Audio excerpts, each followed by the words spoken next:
I can have you pull your mic just a little bit closer. Almost like you're going to give it a kiss. Oh. Yeah. There we go. It's like kissing a fish. Did I talk loud? Okay. All right. Okay. So you said you were babysitting some twins Yeah. today. 2-year-olds? 2-year-olds this morning. Brad had to come to work. How many grandkids do you have? I have 3. And you have 2 kids? I have 2, a girl and a boy, and then they're probably as old as you guys. Hey, there you go. I like it. Yeah. I only get 3 Bronson's a kids. young buck here. He's the youth of the office. Okay, so I have a question for you. I hear this all the time. The best part of having kids is having grandkids come later. Is that true? I have to agree with you. Okay. So far it's been 100%. So Yeah. that's why I've been asking people that. When you get tired of the grandkids, you just say, come get them and go home. Empty nesting is nice. I'm looking forward to it. I honestly don't know if it will ever happen. Bronson, I remember talking to your dad, and he said the same thing. Like, he was totally selling the grandparent angle. It's like, that's why we're parents, so that we be grandparents. Because you get all the good, and when it starts to go south, you just give them back. Yep, exactly. Give them what they want, and then say, All the candy. Too bad. The candy, no. No, you know what? That's one thing my daughter is really strict about, because she don't give them any red dyes, and she feeds them good. And they still are 2 years old and never had sugar. They've never had sugar. No, they've never had a piece of candy. They're 2. That's pretty impressive. She does it with honey and natural things. That's good. She don't really give them No refined no sugar. soda pop. No, they drink water, a lot of water, milk. Good for her. Wow. That's wild. Good for her. She is very, very. That's on top of impressive. it. Yeah, that's awesome. You know, running the operation as a parent when you have kids, it takes a lot. There's a lot Yes. of moving parts, right? And I imagine it's somewhat similar to running operations when it comes to gas stations and truck stops. I could be wrong. I actually don't know. Neither do I. But that's why we're here. That's what we're going to talk about today. Got Lara. Let's go. We have a very special guest, also a newer employee here at Harris Investment Group. Her name is Lara, and she is in charge of our gas station truck stop operation stuff, and was once a gas station operator. And so we have a lot of questions for you. We're going to dive into that. It's kind of looking at things from a different angle than what we normally talk about. But before we do, we just want to welcome you to the HIG Podcast. This is MattyP. We're here at the Harris Financial Center, and I have my pal, my good buddy, Bronson Kaufusi here. What's up, Bronson? What's up, everybody? It's good to be here. Thanks for being here again. Well, you're always here. Thanks for hosting the show. Yep. So without further ado, welcome, Laura. Well, thank you for having me. Yeah, we're stoked that you're here. So how long have you been here at Harris Investment Group? I started the end of November, so I've only been here a couple months. That's awesome. So 8 weeks. Just kind of learning what happens here at the Harris Investment Group. Yeah, there's a lot that goes on, a lot of moving parts, Yes. a lot of different hats that people wear. There's always a lot to do. And your experience before you came here, you have a lot of first-hand experience, Yeah. right? I With do. gas stations and truck stops. Bronson chatted with you a little bit. He was giving me some of the details on what you did and some of your experience. So maybe you can help us know exactly, your history and what you've done with gas stations and truck stops. Yeah, give us the track Okay. record. When did you first get into it? So I was married, and my kids were in school, and I was looking for a little part-time job to earn some money for a down payment to buy a house. And I went to the little corner gas station, Walker's, little gas station Yeah. on University Avenue and 5th North. I just got a little part-time job while my kids were in school. Wow. And I loved it, and that's where I enjoyed it. I usually worked like manufacturer, like Stouffer's. I worked Stouffer's nights, so I didn't have to take babysitters. Yeah. My husband would tend them at night, and then I'd go cook at Stouffer's Yeah. or make pasta, whatever. But I just enjoyed the gas station life and started at little old Walker's there on University Avenue, and Wow. so I just was working part-time. I saved my money, found that I liked it, and I started moving up with Walker's. And What was that like? What was that like moving I up didn't with know Walkers? it was like the entry Yeah. level was the most entry level Yeah. that you yeah, the most entry level, could. That is really cool. part-time cashier, helping customers. So you've probably experienced just about every position that you can have at a gas station. Yes. Wow, cool. From part-time to full-time to a cashier, being assistant manager to a manager, district manager to a regional manager, director of operations. All with walkers? Or a trainer. A trainer? Okay, wow. No, not everything with walkers, but that's just kind of how I flowed up the ladder. Wow. Okay, we have so many questions for you. This is awesome. Okay. Okay, so you went in there and started at the bottom, went all the way up. Yep. I'm curious, out of all those different positions, which one did you enjoy the most? And which one was the hardest that you didn't like at first, but then you're like, oh, this is awesome? I enjoyed working in the stores the most because I enjoyed the interaction with the public, the people, the customers. New people all the time. Yes. Some just seeing, same people. And regulars, You just gain that relationship with those people, and you just, and sometimes you learn they like to come in and gab. Yeah. But you just get to know them, and then it's nice to see them. I met so many people at the gas station. Yeah. So many people, so many relationships with vendors, customers, just everything. I loved the store interaction more than anything. But then I enjoyed learning more about what exactly it took on the back end to make it all work. I just wanted my store to be the best.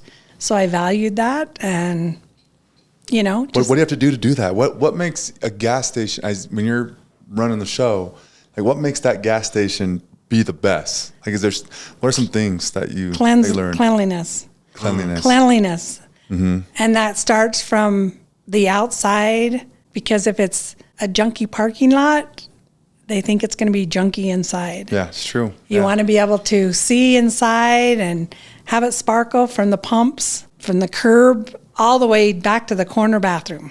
Yeah. And just have friendly customer service, because that's what brings the customers back every single time. I think that's super solid. And I love that approach, that connection with people, having the connection with the regulars, and really seeing what brings them in or what's important to them, and then making sure that your store's clean and shiny and ready to go.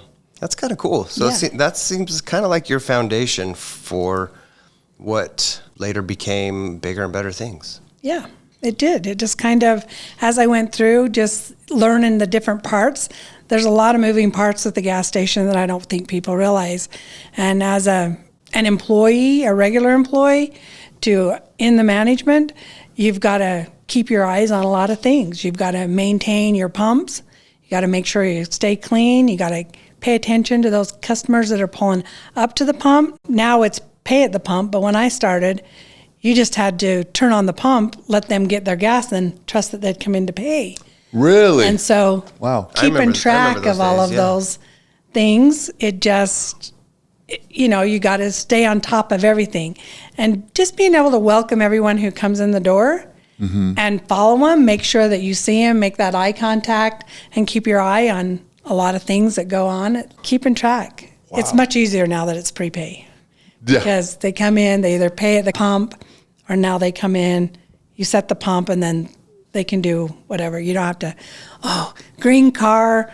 Yeah. Get the license plate. They just stole some gas. Yes. Okay, that's I've lived through a lot of years. I just enjoy the people, and you get so many different varieties of people in the gas station.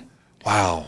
That's amazing. So, I'm curious, because you went from working as an employee at the cashier to now joining an investment firm that invests in gas stations.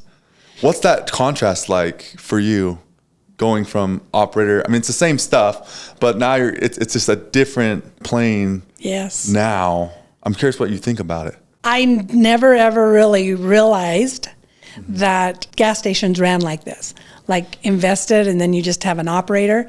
Because I've always worked for people who actually own the property and work through that. And this is something definitely different. I get it. I mean, it's interesting to what I'm learning about why it's that way, and the tax differentials you can get, all of that stuff. It just is blowing my mind, because I didn't realize I'm learning a whole new different thing with the gas stations versus just being in them and running them and making sure it all works. Yeah. So now I'm going to gain new relationships with different operators within different cities, states, and I think that's cool too, because now I'm going to meet a whole different diversity of people. It's a whole new group of people. Yeah. A whole new group of people.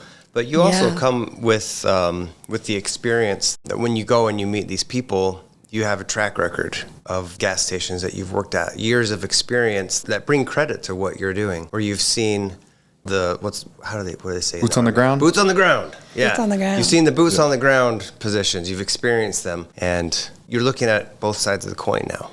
Yeah, when I walk into a gas station, I just don't walk in like a customer does and just go get their stuff. I walk in, I'm constantly observing, like from the time I pull in the parking lot. What does this parking lot look like? How many pumps do they have? What's the price of gas? Is their signs working? How's their signs look? What's their marketing like? And then you just walk in and then you notice the cleanliness of the store, the staff. Are they all in uniform? Are the shelves clean? And bathrooms are my big thing. We talked about this the other day. Bathrooms are my big thing. We were talking about driving down I-15 and the list of gas stations and truck stops that there are, and it's like, nope, won't go there. Nope, won't go there. Like, they have a nice bathroom, but won't buy anything from them. Yeah, that bathroom's terrible. That is true. And here's the good one, right? Yeah. There are a few gems along the way. Yeah, I've drove I-15 from Montana all the way to Las Vegas, and let me tell you, I know every gas station I stop at just because it's a nice, clean bathroom. Yeah.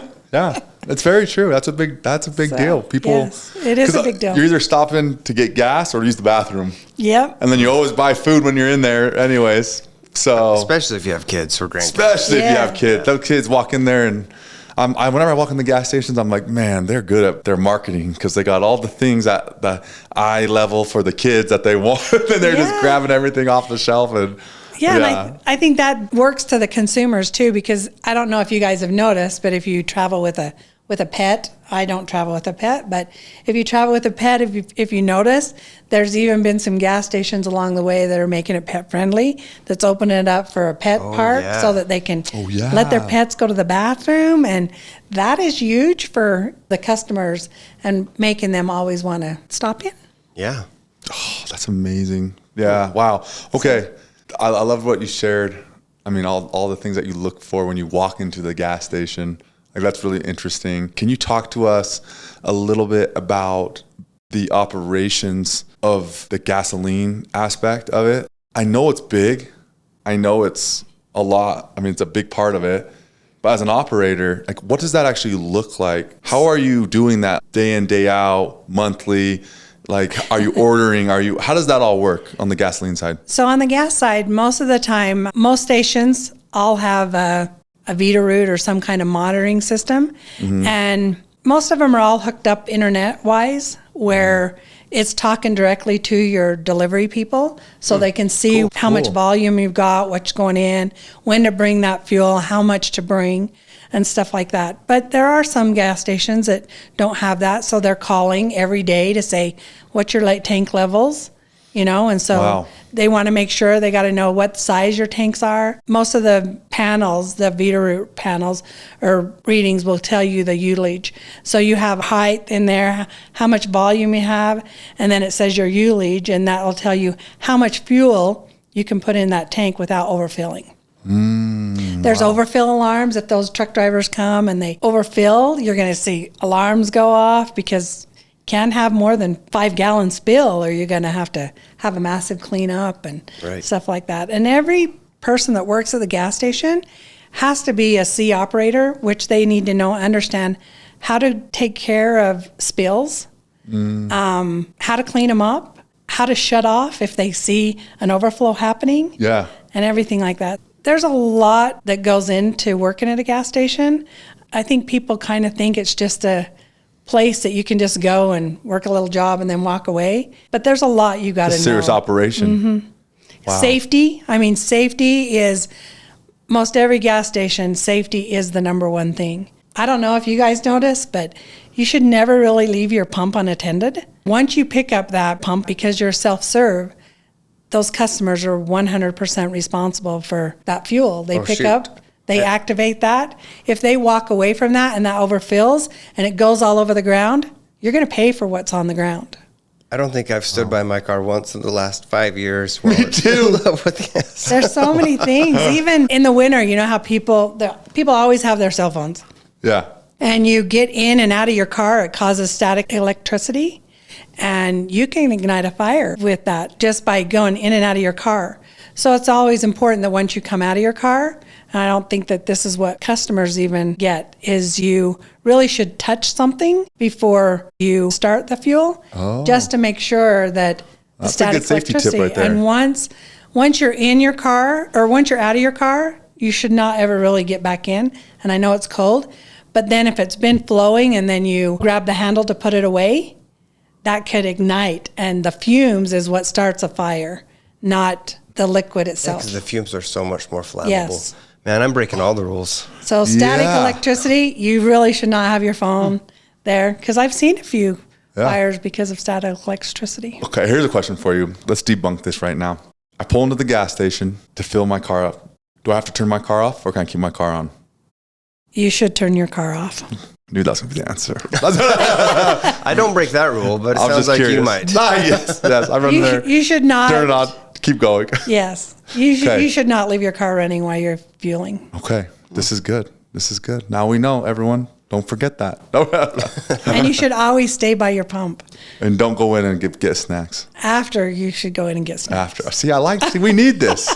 We need this. Yeah. What if you have to go to the bathroom really bad? You run in and you go to the bathroom. If you're going to pay at the pump, just wait till you go in and go to the bathroom, buy your snacks, come out, then put your card in the pump. And then you can and eat then snacks you can just stand there. while you wait. Yes, you can eat your snacks, drink your coffee, have your soda, All right. pop your energy drink. There you go. This is very unique for us because, Harris Investment Group, that's one of our asset classes. We have so many gas stations as well. Yeah, we have so many. So no wonder Lara got brought on to run the show to make sure all these gas stations are elite and making sure they're operating and hitting the things that they need to hit to perform. Well, if you look at an operation like a gas station on any value add approach, or just even like owning approach, if you can increase your ROI on any level, it's worth it. Having a clean gas station, having a clean exterior part of your gas station is all working towards your ROI. So it's all increasing. Yes. Just kind of cool to think about. I think about like the truck stops, because we got a few of those, and that's an even more interesting play to me. That's a way different ballgame. Yeah, because these are people that are coming back to here throughout the year, maybe monthly, all the time, like because it's along their route that they're running. And so like you said, like I can see how the cleanliness matters, right? The food, how fast the pumps pump, how the amenities, the showers, the cat scale, all of that stuff like matters. But I think really like it's like to you with the truck stop, what is like the alpha? Like what is the thing to you that sets this truck stop above all other truck stops? What you have for those truckers. What you have for them. Yes, because most of your truckers, they're going to fill up. They're going to either head out in the morning and then they drive for 8 hours. Then they have to rest. If they come to your stop when they're done for the day, after you've worked for 8 hours, what do you like to do? Sometimes before you go to bed, don't you like a nice clean shower? Yeah. Don't you like to get up to have clothes in the morning to wear that are nice and clean? Oh, yeah. And most every one of those truck stops will have washers and dryers for them to be able to wash their clothes. Those are the stops that they're going to take. A nice place to park, a place to get a hot meal, so that food that you have available for them, or if it's a restaurant that you've added in there for them, they're going to want something to eat. Yeah, something good. So it's like a home away from home. A good way to have a breakfast to get started. And the busiest time for a truck stop is usually the 4 or 5 o'clock in the mornings, because they're filling up with their trucks. If they've spent the night there, they want to either fill up before they go to bed, or else they want to come in, get a good cup of coffee, get what they need to get on the road, and then they want to get out before that rush hour, depending on where you're at in the state, because they want to try to get out of that rush hour before they get stuck in it all. And that's probably where those high-capacity gas pumps come in as well, the high-capacity diesel. High flows. High flows, Yep. And usually that's always a separate entrance for those truck drivers. Most every one of the truck stations have a part for the front section for just regular cars, and then that back section for just the truckers. Oh, yeah. That's awesome. The Salina, Kansas TA Center that we just acquired in Fund 4 has that. I actually, when I was doing research on that, I saw the consumer side, and then the whole back side is just trucks. And they had a truck stop or a truck car wash, too. Yep. Which is even a lounge, amenity. a nice lounge so that they can get out of their vehicle and so that they can sit back, maybe even turn on a TV and see what's happening in the world, you know? Yeah. I love that. Jeez, I could sit here and ask you questions all day.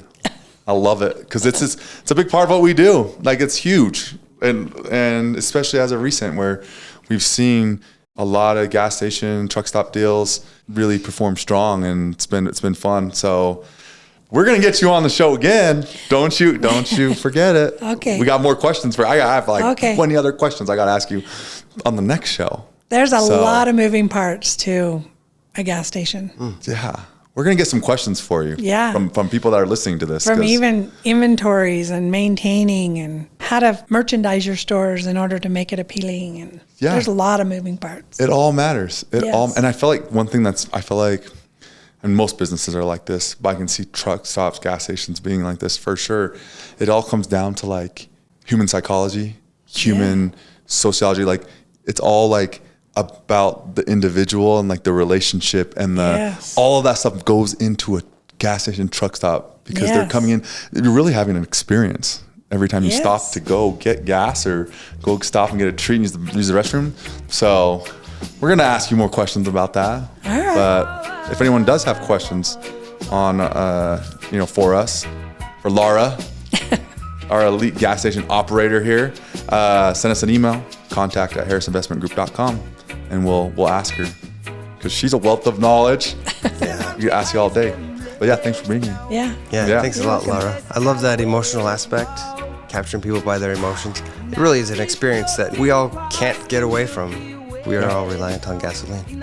A lot of things happen in the gas station. It's very true. It's like the hair salon minus the 2 hour to get your hair done, right? More like 4 hours. 4 hours, yeah. What am I talking about? All right. Thanks, Lara. Yes, thank you for having me. Yeah. Bronson, hope you find your dad. Arrivederci. He's out there somewhere. Let's go. The HIG Podcast expresses the views of its participants and may not represent the views of Harris Investment Group. The views discussed are subject to change without notice. The HIG Podcast has no duty or obligation to update the information contained herein. It should not be assumed that past investment performance discussed is an indication of future results. Wherever there is the potential for profit, there is also the potential of loss. This is the very nature of investing. The HIG Podcast and its affiliates do not provide tax, legal, or accounting advice. The information shared on this podcast should not be construed as an offering, advisory service, or investment advice. Consult your own tax, legal, and accounting advisors before engaging in any transaction. This podcast, including the information contained herein, is the sole property of Harris Investment Group and may not be copied, reproduced, republished, or posted in whole or in part without the prior written consent of Harris Investment Group.